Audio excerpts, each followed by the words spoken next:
Very good evening to one and all. Very good evening. या AP अकॅडमीच्या online प्लॅटफॉर्मवरती तुमचं पुन्हा एकदा सर्वांचं स्वागत आहे एस्पायरंट्स. तर एस्पायरंट्स, आजच्या या सेशनमध्ये आपण ऍक्च्युअली सुरुवात करतोय डायबिटीज मेलायटसला. पाठीमागच्या लेक्चरमध्ये आपण याबद्दलचा एक कम्प्लीट ओव्हरव्ह्यू घेतला होता. ज्याच्यामध्ये मी तुम्हाला एक्सप्लेन केलं होतं की बॉडीमध्ये ग्लुकोज लेवल ही हायपर कंडिशनला कशी जाते. What are the factors responsible for the hyperglycaemia, आणि हे फॅक्टर समजून घेण्याआधी आपण बॉडीमध्ये ग्लुकोजचं रेग्युलेशन कसं होतं याच्याबद्दल पण आपण काही गोष्टी डिस्कस केल्या एस्पायरंट्स. मग यामध्ये आपण दोन क्लास दिले, insulin dependent diabetes mellitus and non insulin dependent diabetes mellitus. मग याच्या अकॉर्डिंगली एस्पायरंट्स आपण ड्रग्स पण असाइन केले. यातील पहिलं प्रिकॉशन आपण हे घेतलं की जे आपल्याकडे इन्सुलिन आहे ते आपण डायरेक्टली देऊया. म्हणजे हा पहिला chapter insulin and its preparation, ज्याच्यामध्ये आपण डायबिटीज मेलायटसला ट्रीट करतो by giving direct insulin. Second option आहे की तुम्हाला इन्सुलिन डायरेक्ट देता येत नसेल तर डायरेक्टली तुम्ही इन्सुलिन देऊ शकत नसाल एस्पायरंट्स, तर मग तुम्ही इन्सुलिनचं रिलीज वाढवा, नाही तर मग इन्सुलिनची जी रेजिस्टन्सी आहे ती कमी करा आणि त्याचं सेन्सिटायझेशन वाढवा. मग या मेकॅनिझमनी काम करणारे आपण पहिला क्लास घेतला सल्फोनिल्युरियाज. सल्फोनिल्युरियाज हे पोटॅशियम चॅनल ब्लॉकर्स आहेत एस्पायरंट्स, जे सल्फोनिल्युरियाचे रिसेप्टर्स आपण ब्लॉक करतोय आणि इन्क्रीज करतोय potassium concentration inside the beta pancreatic cell. आणि मग याच्यामुळे काय होतं की डिपोलरायझेशन होतं, डिपोलरायझेशन इंड्युसेस द कॅल्शियम आणि इन्सुलिनचा रिलीज वाढतो. हे एक आपल्याकडे ऑप्शन आहे. हे सल्फोनिल्युरियाज हा पहिला क्लास आहे एस्पायरंट्स. त्यानंतर मेग्लिटेनाइट्स पण हा क्लास आहे जो याच मेकॅनिझमनी काम करतो. सेकंड क्लास आहे आपल्याकडे बायगोनाइट्स. बायगोनाइट्स हे कुठल्याही रिसेप्टरला डायरेक्टली इनहिबिट न करता बायगोनाइट्स हे इंटेस्टिनल ऍब्झॉर्प्शन कमी करतात, ग्लुकोजमध्ये ग्लायकोजनचं सिंथेसिस, लिव्हरमध्ये ग्लायकोजनचं सिंथेसिस वाढवतात, मसलमध्ये ग्लायकोलेसिसला वाढवतात, टिश्यूमध्ये ग्लायकोलेसिसला वाढवतात. ग्लायकोजनचं ब्रेकडाऊन कमी करतात. अशा प्रकारच्या अदर मेकॅनिझमनी बायगोनाइट्स काम करतील एस्पायरंट्स. त्यानंतर आपल्याकडे थर्ड क्लास होता थायाझोलिडिन डायोन्स, जे की PPAR गॅमा याला ऍक्टिव्हेट करत इन्सुलिनची रेजिस्टन्सी कमी करतात आणि त्याचं सेन्सिटायझेशन वाढवतात, जेणेकरून इन्सुलिन हे त्याच्या रिसेप्टर्सवर बाइंड करेल आणि ग्लुकोज ट्रान्सपोर्टर 4 हा तिथे रिक्रूट होईल आणि एस्पायरंट्स ग्लुकोजचं ट्रान्सपोर्टेशन वाढेल. या प्रकारे काम करतात. तिसरी मेकॅनिझम आहे एस्पायरंट्स, जिथं आपण ग्लुकोजचं ग्लुकोजचं जे सिम्प्लिफिकेशन होत असतं from the complex molecule to the simple molecule, म्हणजे अल्फा ग्लुकोसिडेज इनहिबिटर जो इंटेस्टाइन मध्ये प्रेझेंट असतो, जो कॉम्प्लेक्स मॉलिक्यूलला सिम्पल मध्ये कन्वर्ट करतो आणि सिम्पल हे ऍब्झॉर्ब होतात ते इनहिबिट करतो आपण. तीही एक मेकॅनिझम आहे. यानंतर जे मेकॅनिझम आहे एस्पायरंट्स, आपल्या एंडोजिनस बॉडीमध्ये जे पेप्टाइड्स असतात यांचं ब्रेकडाऊन केलं जातं, यांचं इनॅक्टिव्हेशन केलं जातं डायपेप्टिडिल पेप्टिडेज 4 या एका एन्झाईमनी, DPP4 या एन्झाईमनी. आपण त्याचेही इनहिबिटर्स देतो एस्पायरंट्स, जे DPP4 ला इनहिबिट करतील आणि GLP GIPचं कॉन्सन्ट्रेशन इन्क्रीज होईल.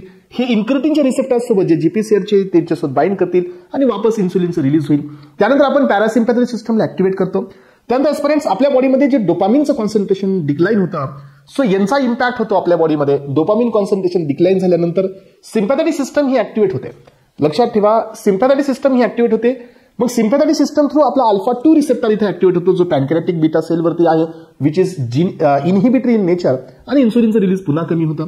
म्हणून आपण डोपामिनचं कॉन्सन्ट्रेशन मेंटेन करण्यासाठी किंवा डोपामिनचा ऍक्शन मेंटेन करण्यासाठी आपण D2 चे अँटागोनिस्ट देतो, दॅट इज ब्रोमोक्रिप्टिन, जे डोपामिन सारखे हे अँटागोनिस्ट आहेत. आणि हे डोपामिनचे अगोनिस्ट डोपामिनचं इफेक्ट हे हाय लेवलला ठेवतील तर सिम्पॅथेटिक सिस्टम ही ऍक्टिव्हेट होणार नाही आणि इथूनही आपल्याला डायबिटीज मेलायटस ट्रीटमेंट किंवा याला ट्रीट करता येतो.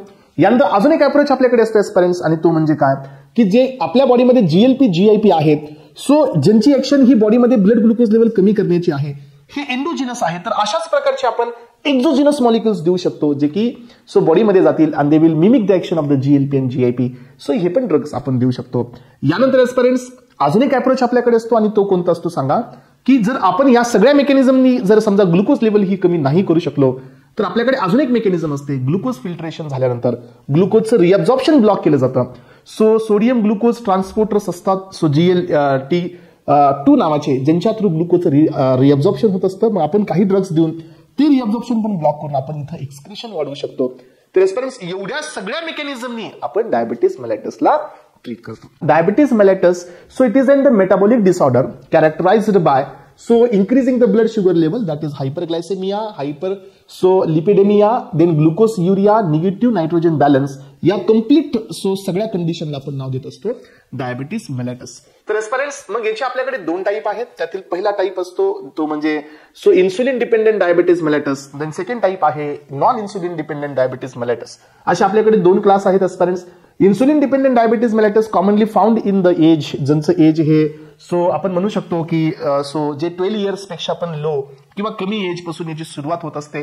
That is what the juvenile diabetes mellitus किंवा juvenile onset of diabetes mellitus.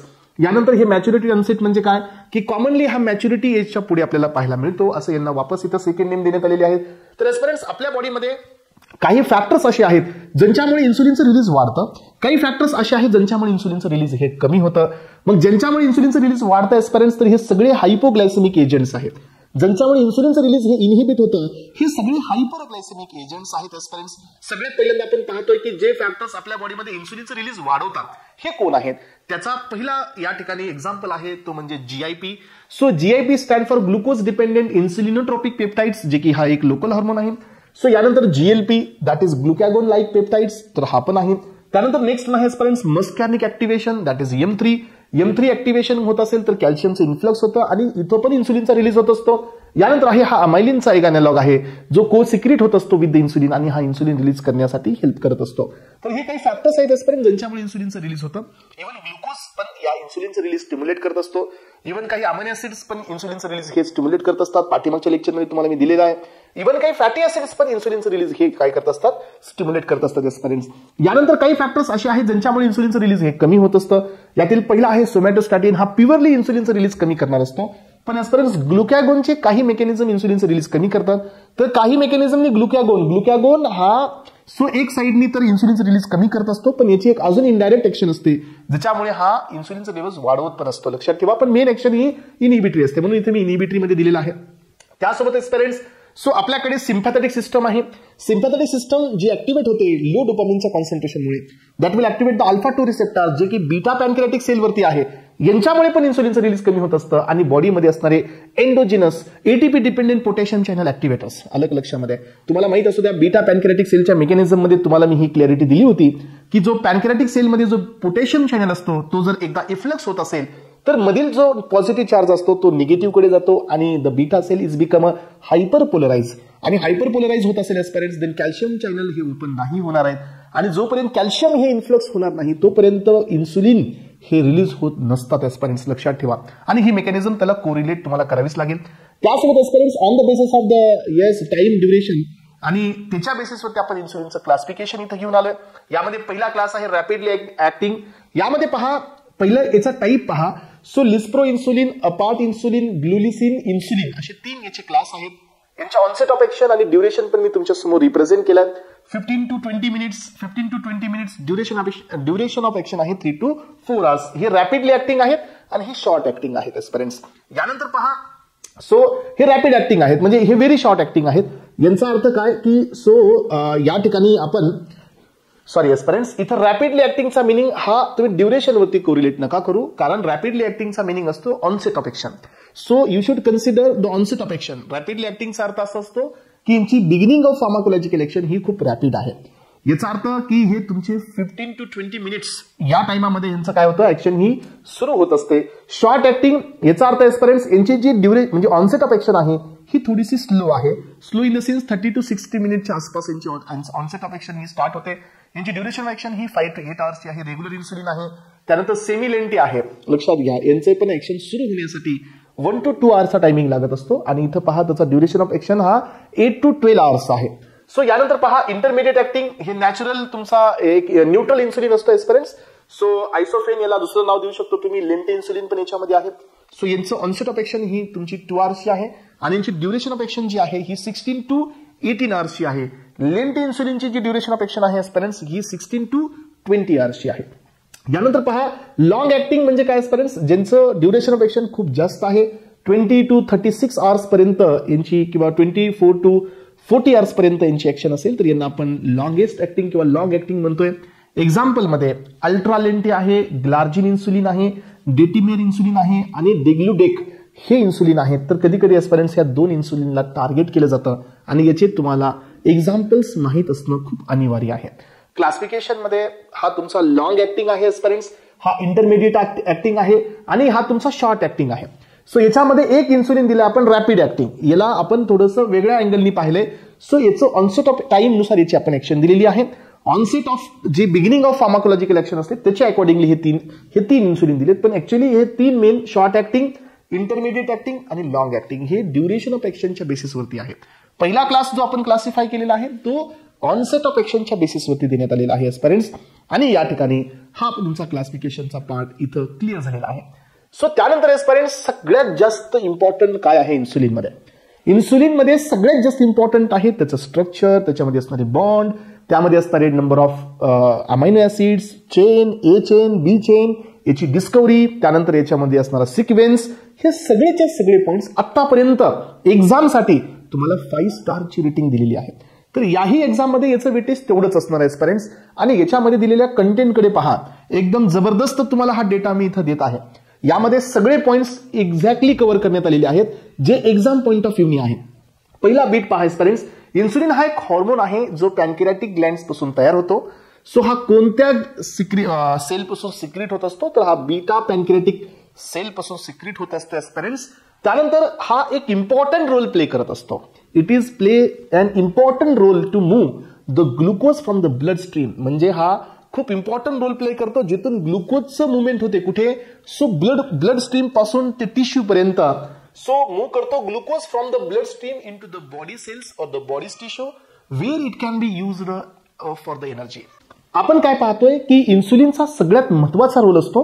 So जिथं ग्लुकोजचं ट्रान्सपोर्टेशन होतं ब्लड मधून बॉडीच्या टिश्यूमध्ये, बॉडीच्या सेलमध्ये, जिथं ते glucose as a energy fuel म्हणून वापरलं जातं आणि ग्लायकोलिसिसने त्याचं ब्रेकडाऊन होतं.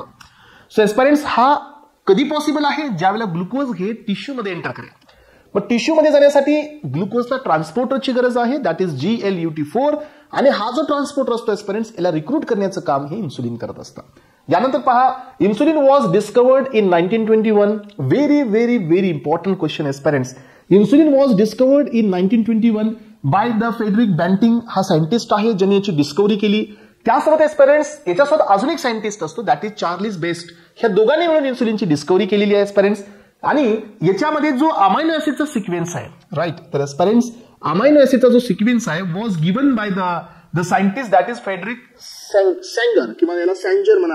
या सायंटिस्टनी 1955 ला इन्सुलिनच्या सिक्वेन्सचं डिटर्मिनेशन केलेलं आहे. इन्सुलिन हे एक अमायनो ऍसिड पासून बनलेलं पेप्टाइड आहे ज्यांच्यामध्ये 51 अमायनो ऍसिड्स असतात. पण एस्पिरंट्स हे पण लक्षात ठेवायचं आपल्याला की पहिल्याच फॉर्म पासून इन्सुलिनमध्ये 51 अमायनो ऍसिड्स नसतात. इन्सुलिन जो सिक्रीट होत असतो तो सगळ्यात आधी 110 अमायनो ऍसिड पासून बनलेला असतो. जो बीटा पॅनक्रियाटिक सेल जो इन्सुलिनला सिक्रीट करतो त्या इन्सुलिनचा फॉर्म असतो pro insulin which contain 110 insulin. So from which the 24 amino acids हे फर्स्टली स्प्लिट आउट होतात एस्पिरंट्स, याच्यामधून निघतात. आणि हे जे अमायनो ऍसिड्स इथून स्प्लिट होतात एन्झायमॅटिकली किंवा नॉन एन्झायमॅटिकली हे अमायनो ऍसिड्स इथून स्प्लिट होतात आणि त्यानंतर प्रोड्यूस होत असतो प्रो इन्सुलिन. प्रो इन्सुलिन मध्ये किती अमायनो ऍसिड्स आहेत? Proinsulin contain 86 amino acids aspirants. So जो की गोल्जी ॲपॅरेटस मध्ये त्याचं वापस काय होत असतं? ब्रेकडाऊन होतं आणि पुन्हा वापस तो प्रो इन्सुलिन हा 35 अमायनो ऍसिड्सला इथं स्प्लिट आउट करतो आणि इथं त्याच्यानंतर इथं तुम्हाला ऍक्टिव्ह फॉर्म मिळतो इन्सुलिनचा. आणि finally you will get the 51 amino acids in the insulin. आणि हे अमायनो ऍसिड्स मध्ये 2 चेन असतात. There are 2 chains in the insulin. First one असते chain A which contain 21 amino acids आणि सेकंड चेन असते chain B which contain 30 amino acids.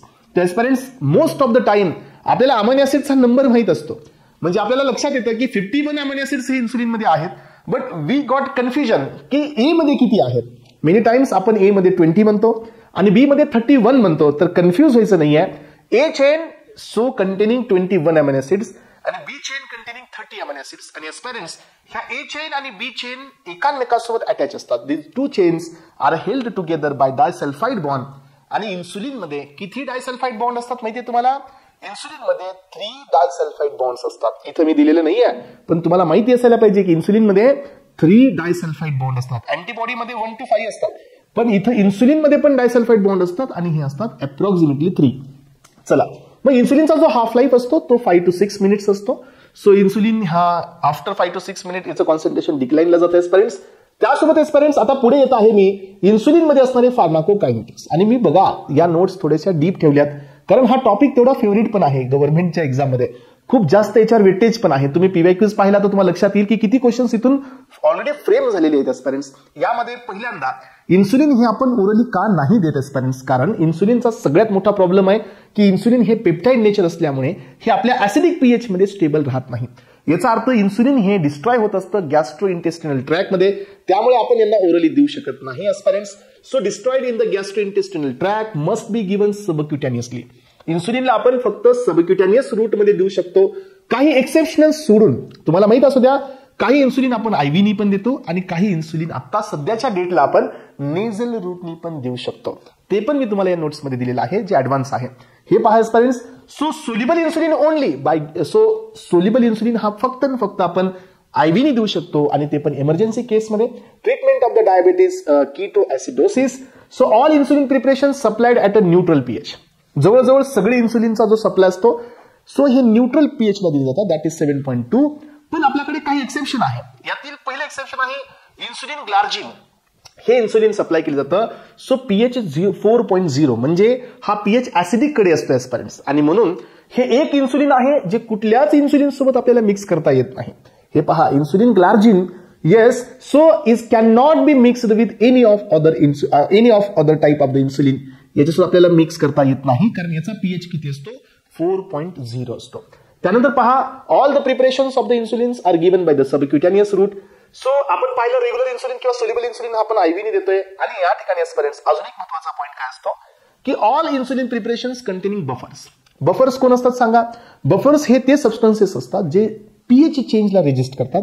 So त्यांच्यामध्ये सगळ्यांमध्ये buffers असतो, पण रेग्युलर इन्सुलिन, ग्लुलिसिन्स आणि ग्लार्जिन ह्या 3 इन्सुलिन मध्ये बफर नसतो. सो हा पण एक मेन बीट आहे जो तुम्हाला लक्षात ठेवायचा आहे. त्यानंतर पहा इन्सुलिनची आहे मेकॅनिझम ऑफ ऍक्शन. मी तुम्हाला सांगितलं होतं की इन्सुलिन हे डायरेक्ट आपल्या बॉडीच्या ट्रान्समेम्ब्रेन एन्झाइम लिंक्ड रिसेप्टरवरती काम करतात, आणि that receptors are also known as a tyrosine kinase receptor. पुन्हा एकदा रिपीट करतो, लक्षात ठेवा. सो टायरोसिन कायनेज रिसेप्टरवरती इन्सुलिन काम करतात एस्पायरंट्स.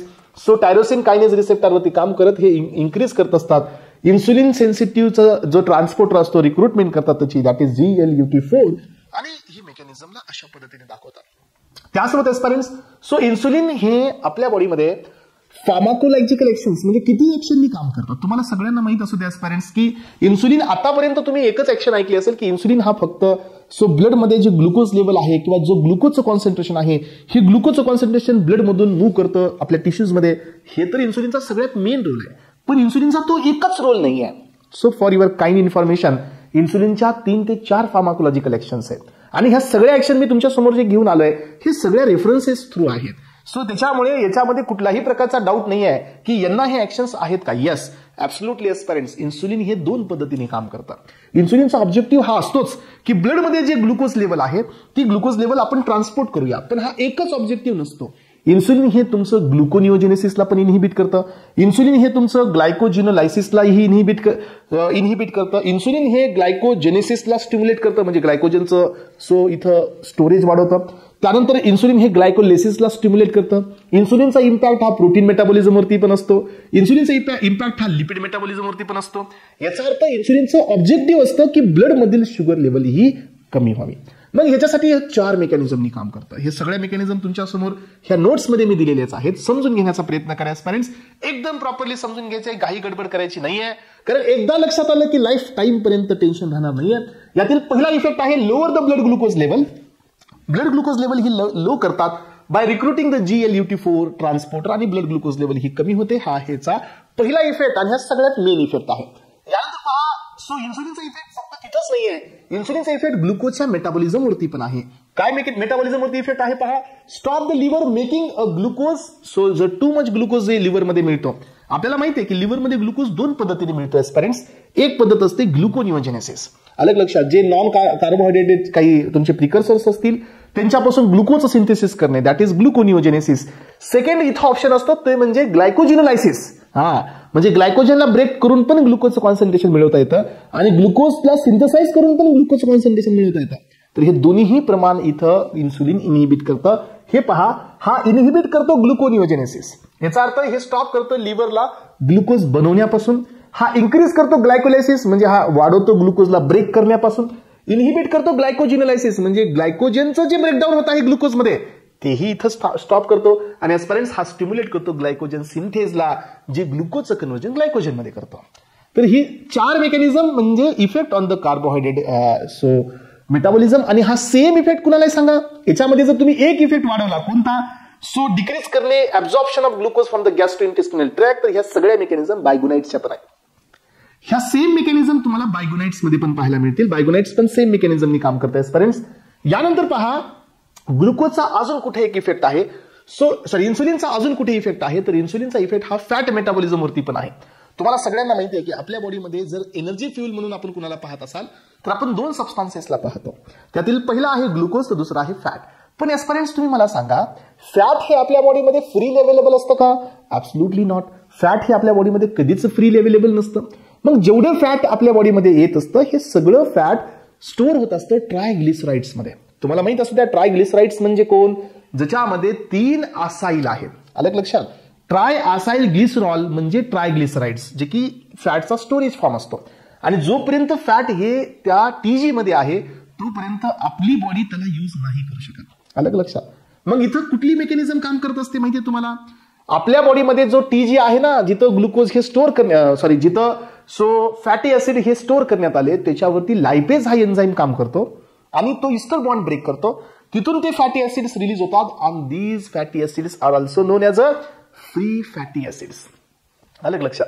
आणि मग free fatty acids will go for the beta oxidation आणि 1 free fatty acid oxidise into the carbon dioxide मध्ये ते ऑक्सिडाइज होतात असिटिल कोए थ्रू आणि you will get the 39 ATPs.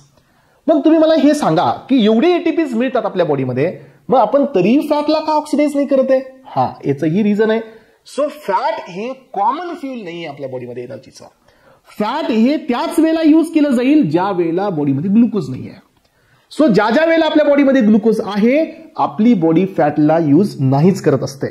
So आपली बॉडी फॅटला स्टोअर करते आणि ग्लुकोजला यूज करते, कारण फॅट हे फ्रीली अवेलेबल फॉर्म मध्ये नाही आहे. मग आता आपल्याला काय करायचं सांगा? So what we wanted to do, so we wanted to increase. आपल्याला काय करायचंय? So we wanted to increase the glucose metabolism. मग आपल्याला या ठिकाणी फॅटी ऍसिड्सला रिलीज नाही होऊ द्यायचे एस्पिरंट्स. फ्री फॅटी ऍसिड्स रिलीज जर होत असतील तर या ठिकाणी फॅटी ऍसिड ऑक्सिडेशन मध्ये जातील आणि तिथून आपल्याला एटीपीज मिळतील, तर ग्लुकोज ऑक्सिडेशन स्टॉप होईल. म्हणजे काय की याच्या प्रॉब्लेम मध्ये आपल्याला ओबेसिटी पण वाढते. लक्षात घ्या. This drugs are also responsible for the increasing the weight gain. कारण का आपण फॅटी ऍसिडचं ब्रेकडाऊन स्टॉप करतोय किंवा आपण फॅटी ऍसिड फ्री फॅटी ऍसिडचं रिलीज स्टॉप करतोय. कारण हे जर फॅटी ऍसिड रिलीज होत असतील तर ग्लुकोजचं मेटाबॉलिझम स्टॉप होता किंवा कमी होता. मग आपल्याला ग्लुकोजचं मेटाबॉलिझम पाहिजे म्हणजे ग्लायकोलायसिस पाहिजे, तर आपण फॅटला स्टॉप करतोय. हे पहा, हेच इथं मी सांगितलेलं आहे. So inhibit the lipolysis. आपण इथं ड्रग्स देऊन काय करतोय एस्पिरंट्स? लिपोलायसिसला इनहिबिट करतोय and that favours the triglyceride deposition. याच्यामुळे वेट गेन पण होऊ शकतं. So normally the acetyl CoA resynthesise into the fatty acid. हे पहा, ऍसिटिल कोए हा किती कार्बनचा कंपाऊंड असतो? 2 कार्बन. सो हा रिसिंथसाइज होत असतो ऍसिटिल कोए मध्ये अँड द ट्रायग्लिसराइड्स हे डिपॉझिशनचा फॉर्म आहे याचा, but in the process is reduce in the diabetes. So and the acetyl CoA is diverted to the ketone bodies and result into the ketoacidosis. कारण का डायबिटीज मेलेटस मध्ये पहा, लक्षात घ्या parents, diabetes mellitus मध्ये जे आपल्या बॉडीमध्ये ग्लुकोज लेवल वाढलेली असते बघा. ग्लुकोज लेवल का वाढलेली असते? कारण आपण ऍसिटिल कोएचं इथं ऑक्सिडेशन करत असतो TCA थ्रू. आणि या ठिकाणी तुम्ही कार्बोहायड्रेट मी शिकवले तुम्हाला बरं का, कन्फ्यूज करायचं नाही. असंही नाही की हे बेस तुम्हाला मी दिलेलं नाहीये. तुम्हाला सगळ्यांना माहिती आहे की ऍसिटिल कोएचे सोर्स आपल्याकडे 2 आहेत. एक सोर्स आहे ग्लुकोज, म्हणजे एक ग्लुकोज जर या ठिकाणी ग्लायकोलिसिस थ्रू जात असेल then you will get the 2 pyruvate. आणि 2 पायरुवेट पासून आपण 2 स्टेपनी म्हणजे 2 कार्बन रिमूव्ह करून आपल्याला 2 ऍसिटिल कोए मिळतात. म्हणजे एक ग्लुकोज मॉलिक्यूल पासून आपल्याला 2 ऍसिटिल कोए मिळत असतात. अशीच ऍसिटिल कोए आपल्याला फॅट पासून पण मिळतात. म्हणजे तुम्हाला मी बीटा ऑक्सिडेशन मध्ये सांगितलंय की 16 कार्बनचा जर फॅट ऑक्सिडेशन साठी येत असेल then you will get the 8 acetyl CoA. आपल्याला 8 ऍसिटिल कोए पाहायला मिळतात, राईट. मग आता तुम्ही मला सांगा, ऍसिटिल कोए आपल्याला 2 ठिकाणाहून मिळतात. एक तर फॅट पासून पण मिळतात आणि एक ऍसिटिल कोए ग्लुकोज पासून पण मिळतात. मग आता आपल्या बॉडीमध्ये कोणती कंडिशन आहे? सो डायबिटीज मेलेटस म्हणजे काय? ऑलरेडी ग्लुकोजची लेवल हाय आहे, म्हणजे ग्लुकोजचं ऑक्सिडेशन आहे का? नाही, ग्लुकोजचं ऑक्सिडेशन नाही आहे. मग आपल्या बॉडीला एनर्जी कुठून मिळते? फॅट पासून. मग जे ऍसिटिल कोए आहेत पेरेंट्स, हे फॅट मध्ये वापस जाण्याच्या जागी डायबिटीस मध्ये हे वापस नाही जात. अलग लक्षात. मग हे असेटिल कोए डायबिटीसच्या कंडिशन मध्ये हे कीटोन बॉडीज मध्ये जातात. अलग लक्षात. आणि म्हणून डायबिटीज मेलेटस मध्ये जर ऍसिटिल कोए हे वापस फॅटी ऍसिड मध्ये नाही जात तर हे कीटोन बॉडीज मध्ये कन्वर्ट होतात and that may be leads to the ketoacidosis आणि याच्यामुळे होत असतो डायबिटिक कोमा.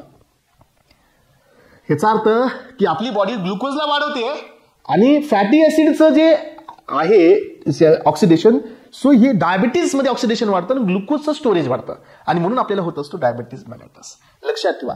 ही कंडिशन नॉर्मल मध्ये कशी असते? नॉर्मल मध्ये आपण ग्लुकोजला ब्रेक करतो आणि फॅटला स्टोअर करतो. मग आता आपण काय करायला लागलो?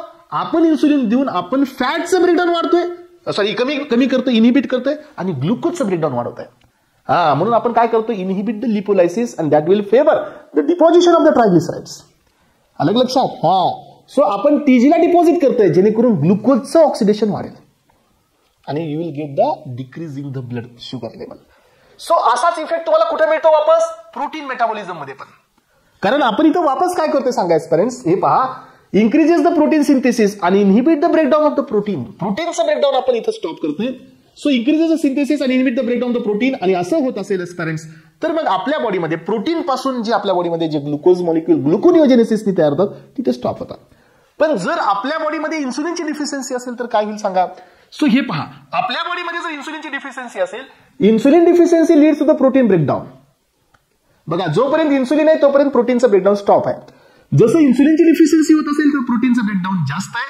याच्यामुळे अमायनो ऍसिड्स तयार होतील, हे रिलीज होतील ब्लड मध्ये. So that will be taken up by the liver आणि वापस हे कन्वर्ट होतील कशामध्ये? ग्लुकोजमध्ये. लक्षात ठेवा. आणि इथं वापस तुम्हाला ग्लुकोजचं कॉन्सन्ट्रेशन वाढताना पाहायला मिळेल, ग्लुकोजमध्ये, पायरेटमध्ये, युरियामध्ये. आणि या ठिकाणी तुम्हाला होऊ शकतं ऍस्पायरेंट्स सो हायपरग्लायसेमिया. त्यामुळे ग्लुकोज युरिया पण होतो, हायपरग्लायसेमिया पण होतो. म्हणून आपण इन्सुलिन हे तुमच्या थर्ड मेकॅनिझमनी काम करतं. इन्सुलिन हे प्रोटीनचं ब्रेकडाऊन स्लो डाऊन करतं आणि असं झाल्यानंतर अमायनो ऍसिड्स हे तुम्हाला अवेलेबल होणार नाहीत फ्रीली. याच्यामुळे वापस ग्लुकोजचं रिजनरेशन होणार नाही. चला तर ऍस्पायरेंट्स या मेकॅनिझमने आपण काम केलेलं आहे आणि हे सगळ्या गोष्टींचा इम्पॅक्ट आपल्या या ठिकाणी सो ब्लड ग्लुकोज लेवलवरती होतो आणि insulin is responsible for the decreasing the blood sugar level. मग आतापर्यंत आपण हे सगळं मेकॅनिझम, फार्माकोकायनेटिक्स, क्लासिफिकेशन्स हे कव्हर केलेले आहेत aspirants. Now we are moving towards so individual class of the insulin. मग आता याच्यामध्ये पहिला आहे लेंटे इन्सुलिन, ज्याच्यामध्ये 30% अमॉर्फस, 30% क्रिस्टलाइन असतं, मिक्सचर असतं दोघांचं. ह्युमन इन्सुलिन, सो आपण या ह्युमन इन्सुलिनला बनवतो. सो रिकॉम्बिनेशन डीएनए टेक्नॉलॉजीने आपण ह्याचा वापर करून आपण एक रिकॉम्बिनंट इन्सुलिन पण बनवलेलं आहे parents in the E coli. So insulin lispro, so हा reversing the proline and lysine at the carboxy terminus. जिथं प्रोलिन आहे तिथं आपण लायसिन केला, जिथं लायसिन आहे तिथं प्रोलिन केलेलं आहे at the 28 number and 29 position. Insulin aspart, जिथं आपण प्रोलिन टाकलेला आहे ह्युमन इन्सुलिन वरती. सो जिथं प्रोलिन आहे ह्युमन इन्सुलिन वरती 28 पोझिशनला तिथं आपण रिप्लेस केलेला आहे अस्पार्टिक ऍसिड. त्यामुळे हा झालेला आहे इन्सुलिन अस्पार्ट. त्यानंतर इन्सुलिन ग्लुलिसिन आहे, हे तुमचा रॅपिडली ऍक्टिंग आहे aspirants. Lysine is replaced with the asparagine at the B23 आणि glutamic acid is replaced with the lysine at B29. B म्हणजे चेन बी, लक्षात ठेवा. यानंतर आहे इन्सुलिन ग्लार्जिन. याच्यामध्ये आर्जिनिनचे 2 रेसिड्यू असतात. बघा, महत्वाचं काय, एवढंच इम्पॉर्टंट आहे की का याच्यामध्ये याची लॉंगेस्ट ऍक्शन आहे, कशामुळे. सो 2 ॲडिशनल आर्जिनिन रेसिड्यू आहेत, carboxy terminus of the beta chain. Glycine is replaced with asparagine. कशामध्ये? इन्सुलिन ग्लार्जिन मध्ये. आणि हा डेटिमिर नावाचा एक इन्सुलिन ऍस्पायरेंट्स, हा एकच इन्सुलिन आहे ज्याच्यामध्ये अमायनो ऍसिडच्या जागी फॅटी ऍसिड आहे. लक्षात घ्या, हे मॅरिस्टोइल नावाचं एक फॅटी ऍसिड आहे जे इथं या ठिकाणी आपण अमायनो ग्रुपला अटॅच केलेला आहे of the lysine of B29 of insulin chain. हे एकच इन्सुलिन आहे ज्याच्यामध्ये फॅटी ऍसिड आहे. तर हे सर्व झाले तुमचं बेसिक.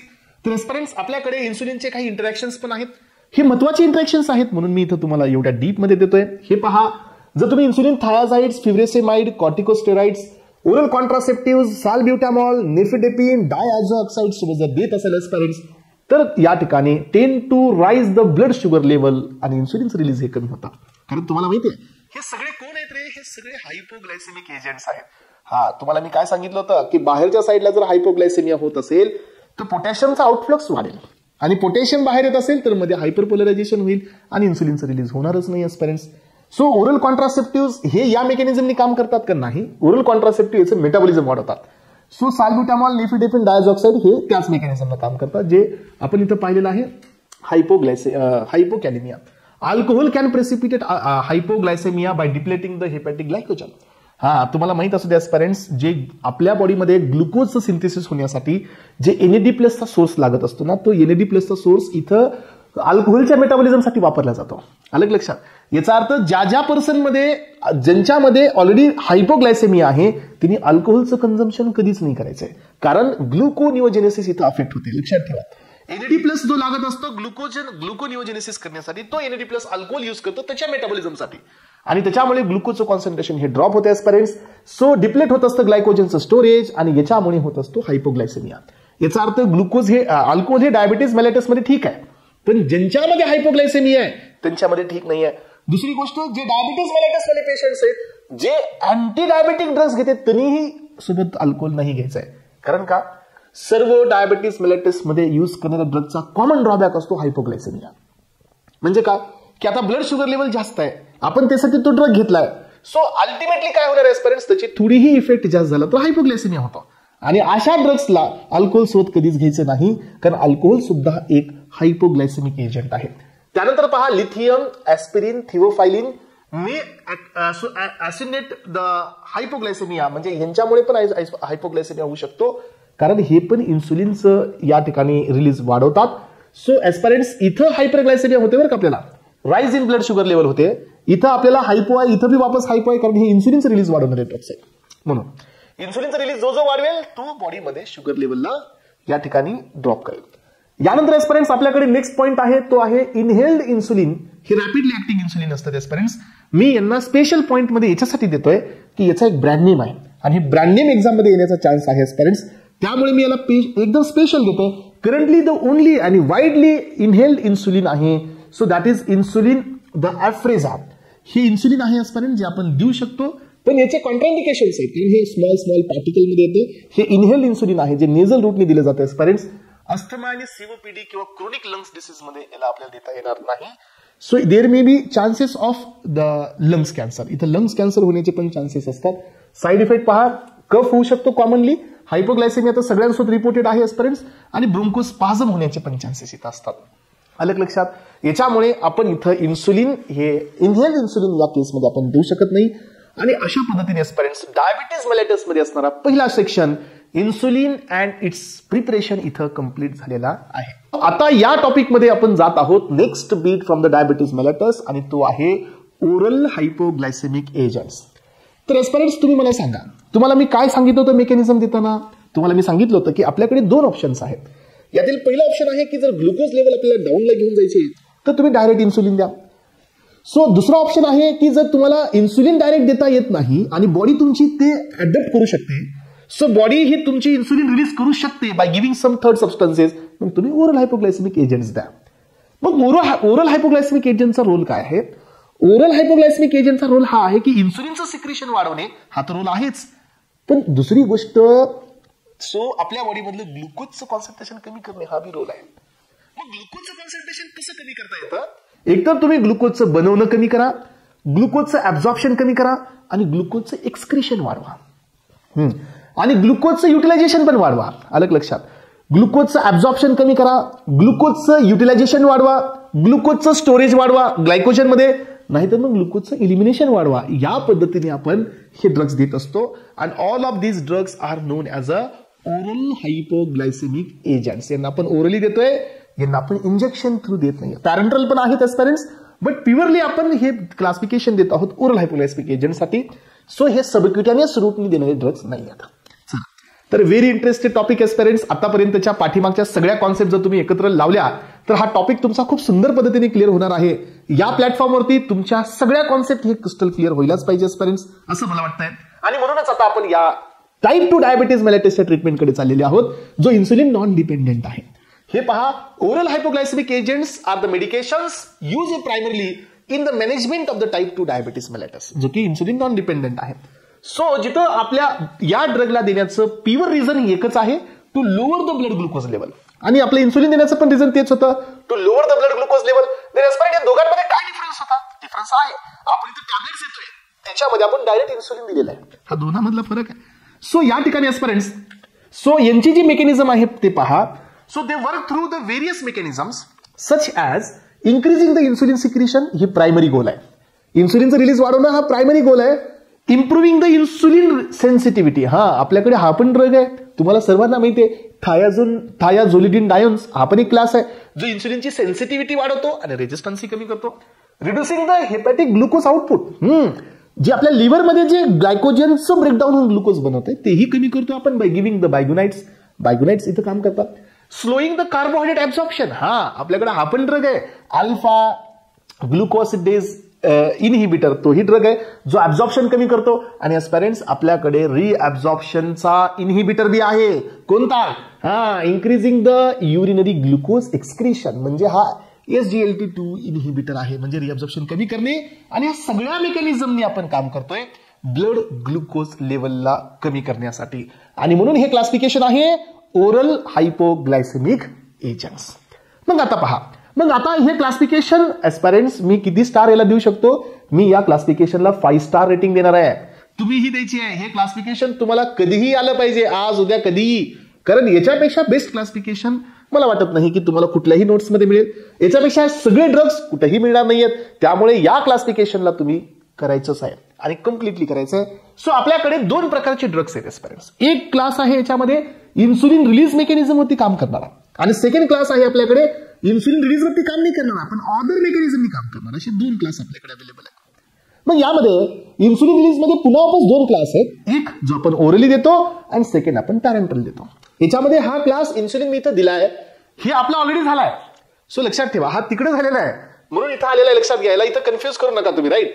सो इन्सुलिन आपण डायरेक्टली देऊ शकतो, हे तरी एक पहिला क्लास इथं झालेलाच आहे आपला. मग याच्यामध्ये पहिला क्लास आहे तो म्हणजे ओरल वाला. ओरल मध्ये आपल्याकडे 2 क्लास आहेत एस्पायरंट्स. यांचा रोल असतो, हे दोन्हीच्या दोन्ही ड्रग्स आपल्या बॉडीमध्ये ATP dependent potassium channel inhibitor असतात. हे कोण आहेत? हे ATP dependent potassium channel inhibitors आहेत. म्हणजे यांचा रोल असतो त्या चॅनलला इनहिबिट करणे, सो आणि मध्ये पोटॅशियमचं कॉन्सन्ट्रेशन इन्क्रीज करणे एस्पायरंट्स, आणि त्या ठिकाणी आपल्या ड्रगचं जे काही तिथं आपल्या इन्सुलिनचं रिलीज वाढवणे. हा, तर याच्यामध्ये पहिला क्लास सल्फोनिल्युरियाज, त्याच्यामध्ये पुन्हा वापस 2 क्लास मिळणार आहे. पहिला class first generation, second class second generation.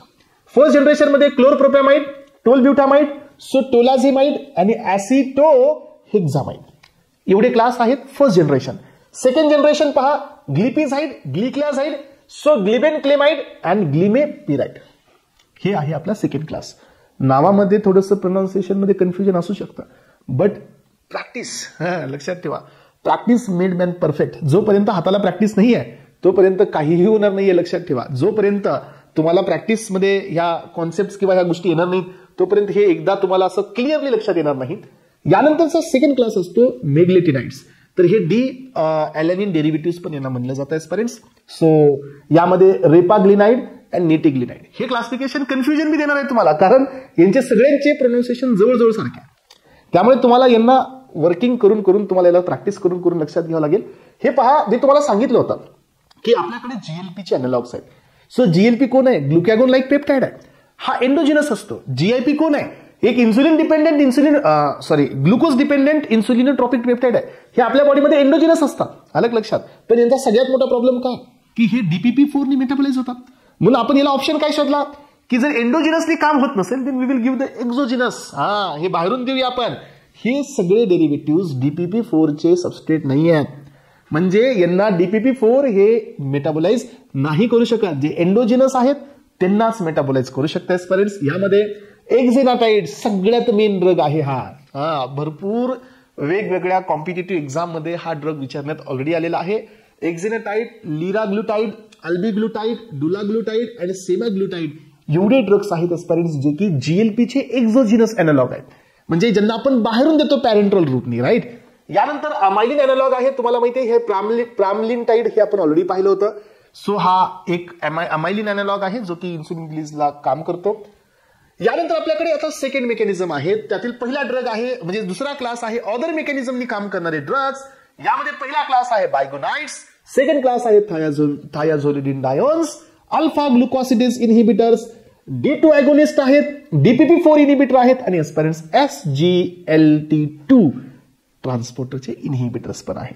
यामध्ये मग आता तुमचा बायगोनाइड्स मध्ये 2च क्लास आहेत, मेटफॉर्मिन अँड फेनफॉर्मिन. सो आपल्याकडे थायोझोलिडिन डायन्स, पिओग्लुटॅझोन, रोसिग्लुटॅझोन, ट्रोग्लुटॅझोन. लक्षात ठेवा. सो रोसिग्लुटॅझोन, पिओग्लुटॅझोन, ट्रोग्लुटॅझोन. यानंतर अल्फा 2 तुमच्याकडे ग्लुकोसिडेज इनहिबिटर, कार्बोज अँड मिग्लिटॉल, हे 2 ड्रग आहेत. सो यानंतर पहा आपल्याकडे सेकंड क्लास आहे याच्यामध्येच, हे त्याच्यात थर्ड क्लास नाही आहे, हा तोच क्लास आहे, फक्त स्पेस नसल्यामुळे मी खाली दिलेला आहे. लक्षात घ्या. D2 agonist bromocriptine.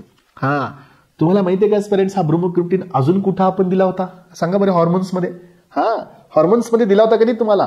कुणाचा इनहिबिटर असतो हा ब्रोमोक्रिप्टिन? डोपामिन. कोणत्या हॉर्मोनचा इनहिबिटर असतो सांगा? हा क्वेश्चन एक्झाम मध्ये येतो. आणि हे हॉर्मोनल सिस्टम मध्ये मी तुम्हाला दिलं होतं. हॉर्मोनल सिस्टम शिकवत असताना सांगितलं होतं करेक्ट की हा प्रोलॅक्टिनचा इनहिबिटर असतो. येस एस्पिरंट्स, प्रोलॅक्टिन इनहिबिटर असतो. DPP-4 इनहिबिटर का दिले? कारण यांच्यामुळे आपले GIP आणि GLP मेटाबोलाइज होत आहेत, म्हणून आपण इथं DPP-4 इनहिबिटर दिले. सीटाग्लिप्टिन, विल्डाग्लिप्टिन, सेक्झाग्लिप्टिन आणि ॲलोग्लिप्टिन. तर लक्षात ठेवा हे ड्रग्स आहेत DPP-4 इनहिबिटर्स. सो यांच्यासोबत इथं हे झोन आहेत, हे ग्लिप्टिन आहेत. सो हे टाईड आहेत, वरची जी दिसतात ना हे टाईड आहेत आणि हे नाईड आहेत. लक्षात घ्या. एवढाच एक अंतर तुम्हाला मिळेल क्लासिफिकेशन करण्यासाठी. नाईड, टाईड, झोन आणि लास्ट वाला कुठला आहे? लिप्टिन. शेवटी पर्याय नाही आहे याच्याशिवाय, असंच काहीतरी तुम्हाला ट्रिक बनवावं लागतील. आणि यानंतर सोडियम ग्लुकोज ट्रान्सपोर्टरचे जे इनहिबिटर्स आहेत, सो डेपा ग्लिफ्लोझिन, कॅनाग्लिफ्लोझिन, इम्पाग्लिफ्लोझिन आणि अर्टुग्लिफ्लोझिन, तर हे डेरिव्हेटिव्ह आहेत SGLT2 इनहिबिटर्स, जे ग्लुकोजचं रिअब्झॉर्प्शन इनहिबिट करतात आणि ग्लुकोजचं युरिनेशन म्हणजे काय एक्सक्रेशन्स आपल्या बॉडीमध्ये वाढवतात.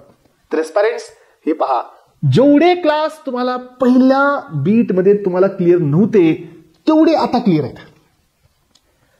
कधी बी लक्षात ठेवा, कुठलाही माणूस, कोणताही टीचर, कोणताही एस्पिरंट्स कधीच पहिल्याच याच्यात तो महारत हासिल करत नसतो, इन्क्लुडिंग मी ऑल्सो.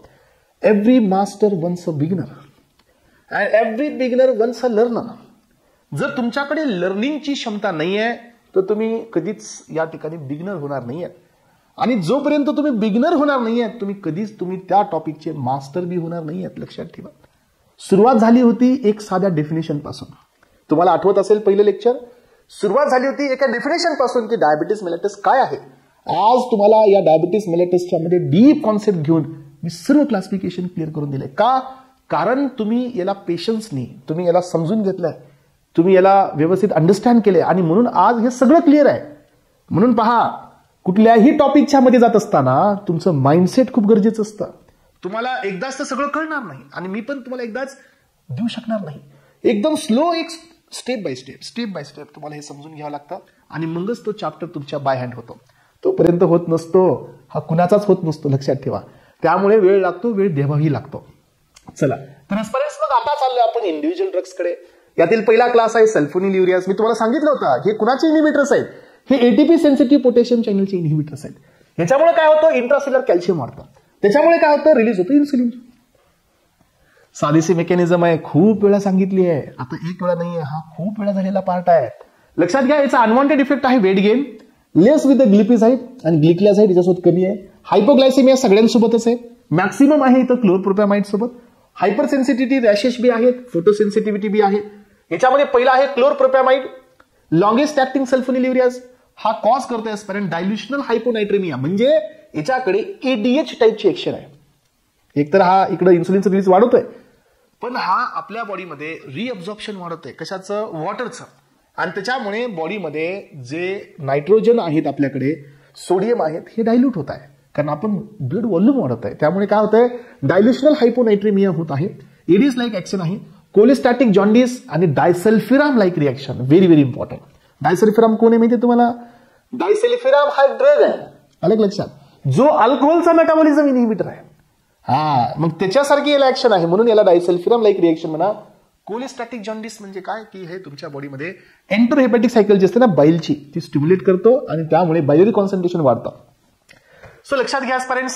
सो यानंतर आहे tolbutamide, some convert into the liver. याचा ऍक्टिव्ह फॉर्म असतो हायड्रॉक्सी टोलब्युटामाइड. टोलब्युटामाइड हा शॉर्टेस्ट ऍक्टिंग आहे, contraindicate in the liver failure, कारण तो तिथं मेटाबोलाइज होत आहे. ग्लिपिझाइड याच्याकडे डायरोटिक सारखी ऍक्शन आहे.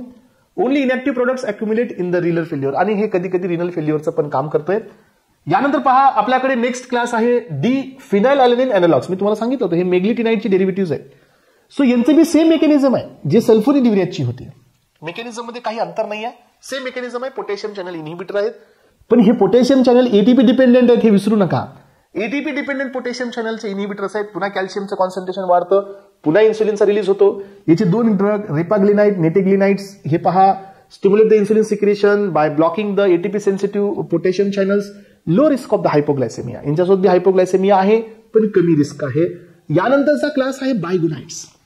बायगोनाइड्स मध्ये मेटफॉर्मिन आणि फेनफॉर्मिन यांची मेकॅनिझम मोठी आहे. मी तुम्हाला इन्सुलिनच्या मेकॅनिझमच्या टायमिंगला ही मेकॅनिझम दिली होती. पहा सप्रेस करतं हेपॅटिक ग्लुकोनिओजेनेसिस. बघा हेपॅटिक म्हणजे लिव्हर मध्ये जे ग्लुकोजचं सिंथेसिस होते ते कमी करतं. ग्लायकोजिनोलायसिस कमी करतं, म्हणजे ग्लायकोजनचं पण ब्रेकडाऊन नाही होऊ देत. इन्क्रीज करतं ग्लायकोजेनेसिस, ग्लायकोजनचं सिंथेसिस वाढवतं, ब्रेकडाऊन कमी करतं. जेवढं ग्लुकोज आहे ते ग्लायकोजन मध्ये स्टोअर करण्याचा प्रयत्नही करतं. मसल्स मध्ये रिड्यूस करतं कार्बोहायड्रेट ऍब्झॉर्प्शन. मेटफॉर्मिन युजफुल आहे पीसीओडी मध्ये पण. फर्स्ट लाईन ड्रग आहे एस्पिरंट्स. याच्यासोबत हायपोग्लायसेमियाचा चान्स खूप कमी आहे. आणि याचे ऍडव्हर्स इफेक्ट आहेत लॅक्टिक ऍसिडोसिस. सगळ्यात मेन हा ऍडव्हर्स इफेक्ट आहे लॅक्टिक ऍसिडोसिस. आणि हा या ठिकाणी ड्रग जो आहे आपला, मला वाटतं इथं तुमचा सो फेनफॉर्मिंग असतो, ज्याला इथं काय करण्यात आलेला आहे, सो बॅन करण्यात आलेला आहे. अलग लक्षात, सो बॅन करण्यात आलेला आहे ड्यू टू लॅक्टिक ऍसिडोसिस. तुम्ही तिकडे पाहिलं होतं. सो लॅक्टिक ऍसिडोसिस मुळे बॅन करण्यात आलेला आहे. मेगालोब्लास्टिक एनिमिया आपण दाखवतो. यानंतरचा नेक्स्ट क्लास आहे थायाझोलिडिन डायोन्स. सो हे ड्रग कोण असतो, हा बाइंड करतो न्यूक्लियर रिसेप्टर्स थ्रू. कोणते रिसेप्टर्स असतात लक्षात ठेवा, PPAR गॅमा. लक्षात घ्यायचं, अल्फा बीटा नाही बरं का, इथं गॅमा आहे. लक्षात ठेवा, आपल्याकडे 3 असतात त्यातला इथं गॅमा आहे. That is the peroxisome proliferative activated हा रिसेप्टर असतो, ट्रान्सक्रिप्टर असतो. हा रिव्हर्स करतो इन्सुलिनची resistance into the fat cells, into the other cells. आणि मग काय होतं की इन्सुलिन बाइंड होतं टू इट्स रिसेप्टर. मग GLUT4 रिक्रूट होतं एस्पिरंट्स. हे पहा इन्क्रीज होतं ट्रान्सलोकेशन, ऍक्टिव्हेशन होतं लिपोजेनेसिस, लिपिडचं सिंथेसिस वाढतं.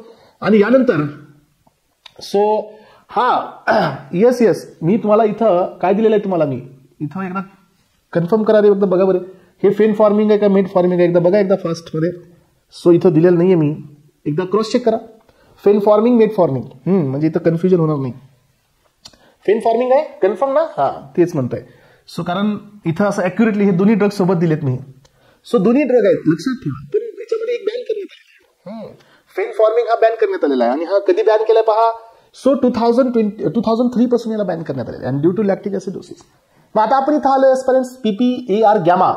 सो हा जो आहे हा इथं आपण काय करतोय, हे एक न्यूक्लियर रिसेप्टरचं ऍक्टिव्हेटर आहे, ज्याच्यामुळे इन्सुलिनची रेजिस्टन्स कमी होते, जीन एक्सप्रेस होऊन.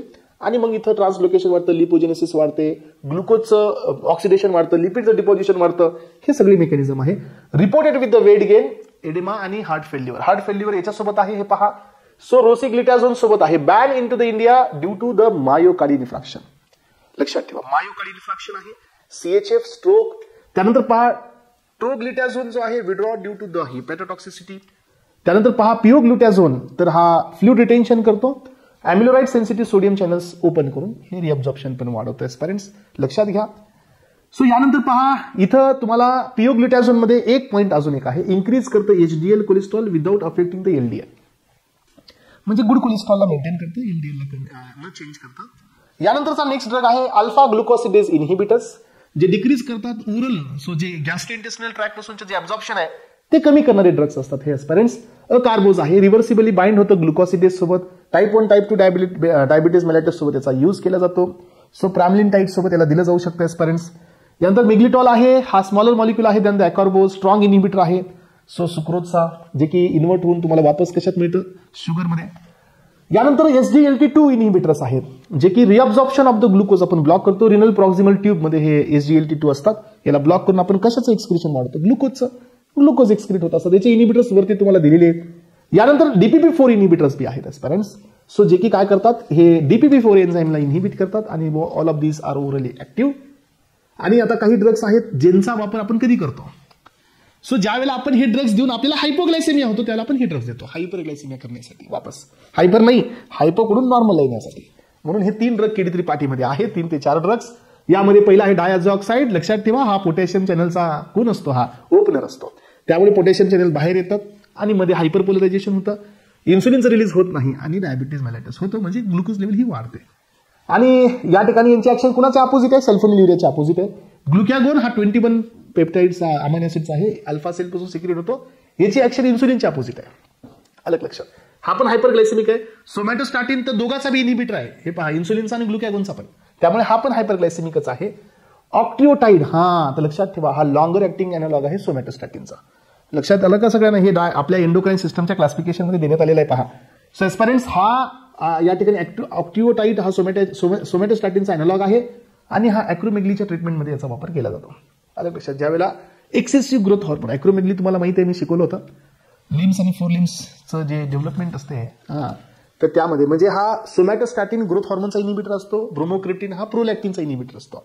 हे 2 पॉईंट विसरायचे नाही आहे, कधीही एक्झामला येऊ शकतात एस्पायरंट्स. आणि मला असं वाटतं की आता इथून पुढे तुमच्या समोर एक चार्ट मी दिलेला आहे. ह्या चार्टमध्ये तुम्हाला मी इथं ड्रग्ज दिलेत, कुणामुळे वेट गेन होतं हे दिलंय, अलग लक्षात, कुणामुळे वेट लूज होतं ते पण दिलंय, आणि हायपोग्लायसेमिया कोण कॉज करतं ते बी तुमच्या समोर मी दिलेलं आहे. लक्षात घ्या एस्पायरंट्स, इथं जरी तुम्हाला इथं नो असेल, अलग लक्षात, तरी तुम्ही रेफरन्सेस मध्ये वाचू शकता की all the diabetic mellitus drugs are responsible for the hypoglycemia. पण इथं मी जिथं येस दिलेलं आहे हे थोडी जास्त मार्जिनची आहेत म्हणून, अलग लक्षात. त्यामुळे जिथं येस आहे ते लक्षात ठेवा, नो वाले सोडूनच द्या. आपल्याला 2 येस कुठे मिळत आहे? सल्फोनिल्युरियाज आणि मेग्लिटिनाइड्स, म्हणजे हे पोटॅशियम चॅनलचे ब्लॉकर जे 2 आहेत ना, यांच्याकडे हायपोग्लायसेमिया कॉज करण्याचे चान्सेस जास्त आहेत. हे 2 असे लक्षात ठेवा. यानंतर या दोघांमध्ये वेट गेन बी आहे. सो वेट गेन कुणामुळे नाही हे लक्षात घ्यायचं असेल तर 2 ह्यांच्यामुळे वेट गेन नाही, आणि वेट कमी करण्याचं काम हे 2 करतात. हे पहा, SGLT2 इनिबिटर्स आणि GLP अॅनालॉग्स हे वेट गेन म्हणजे वेट कमी करणारे आहे. तर अशा पद्धतीने या ठिकाणी हा तुमचा पहिला टॉपिक एंडोक्राइन सिस्टम मध्ये, म्हणजेच डायबिटीज मेलायटस, त्याच्यामध्ये 2 इन्सुलिन आणि इट्स प्रिपरेशन, आणि त्यासोबत एस्पायरंट्स सो ओरल हायपोग्लायसेमिक एजंट्स इथं क्लिअर झालेला आहे. चला, thank you so much aspirants, have a nice day.